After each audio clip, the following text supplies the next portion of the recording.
Greetings, friends and family. This is my first attempt at a podcast, a video podcast, so bear with me. Tomorrow being the anniversary of 9/11, I just wanted to pay a little tribute. And I heard a very stirring tribute today on a radio show that replayed audio clips of news anchors, the president at the time, and the people on the planes that took over the planes, and the air traffic controllers, things like that. And it was very moving, and he played it in a consecutive order.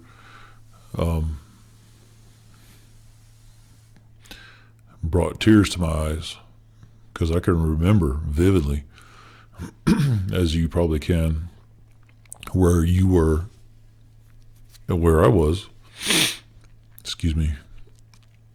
The time that it happened, the exact time, I was headed west out of Tucumcari in a mail truck.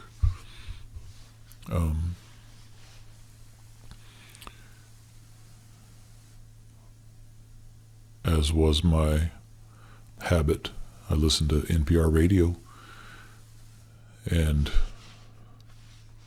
it was the news, and they broke in and said that a plane had hit the World Trade Center, one of the towers, as everybody else probably thought, oh, it's some mentally ill person in a Cessna single engine,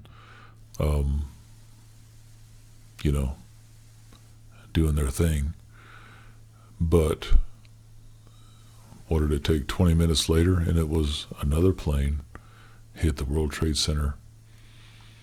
And I remember rolling down the road, ears glued to the radio, and there was, for the most part, radio silence on the CB because everybody was listening to the radio, trying to figure out what was going on.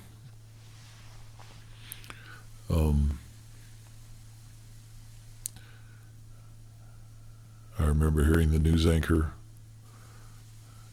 describing when the buildings fell, and the only words out of his mouth that he could utter were, "My God." And the buildings, they came down. Obviously, I wasn't able to watch it on live TV, but, I got the gist of it. And everybody was wondering why. The whole country was wondering why. Who would want to do this? Kill this many people? What terrorist would want to take out that many people at one time? The rest of the day was very quiet, very solemn. Getting to Albuquerque, everybody was just dumbfounded. Couldn't believe it. Didn't know what was going on. Why? All the way back, the CB was quiet. Only the radio was on. There was no friendly waves from other truckers. Everybody was eyes glued to the road and ears glued to the radio, as were mine. I remember getting home. Heather would pick me up, my wife, about 9 o'clock, 9:15. It was just getting dark. And I remember seeing her crestfallen face. This was pre-cell phone days, so we probably hadn't even talked that whole day. I remember getting home and just seeing her face, and just a deep breath.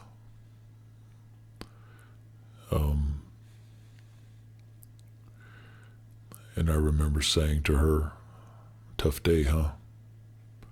And it was a tough day. And I remember I wrote a little story about this at one point. I still have it somewhere. I couldn't find it. Obviously, it's 20-ish years old. But I remember going to work the next morning, and it's 4:30, 4:45, 5 o'clock in the morning. The whole post office dock is just quiet. You could hear a pin drop, and everybody just left with their own thoughts and feelings. Also wondering why. And, the anger hadn't set in yet.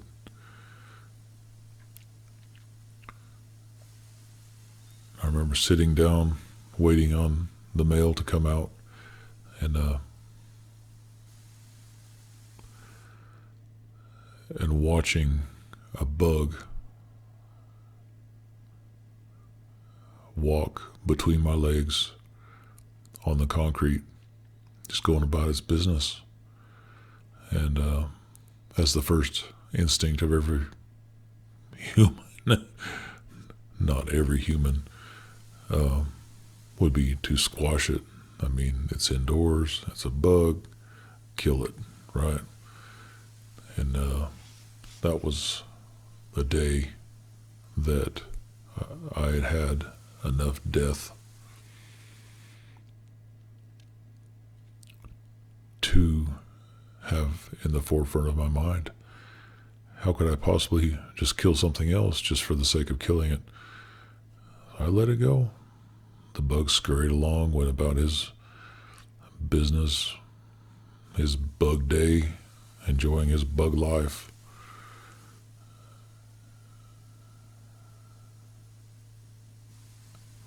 The audio clips that I heard today were very stirring, moving. Everything from air traffic controllers to the terrorists that took over the plane, communicating with the air traffic controllers, news anchors, the President of the United States standing on top of the rubble in New York City with a megaphone, telling the responders, the first responders, and all the people in New York City that could hear him. He said, "I can hear you. The world hears you. And the ones who knock these buildings down will hear us all soon." And that was huge. One of President Bush's finest moments, maybe his finest moment,